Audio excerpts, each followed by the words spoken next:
Chceš nejaký podpultový content?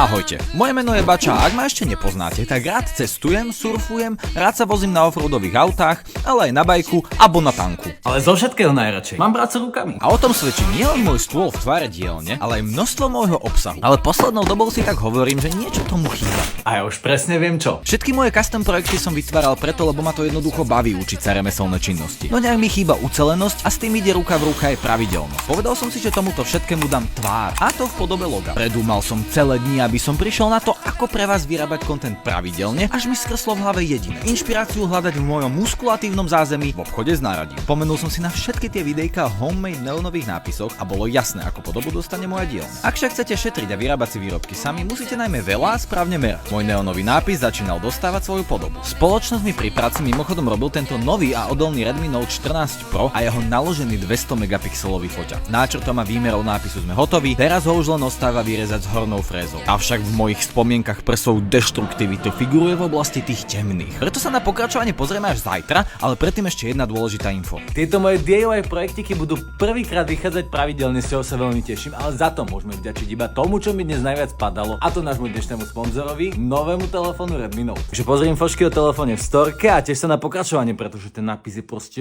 To je proste niečo neopísateľné.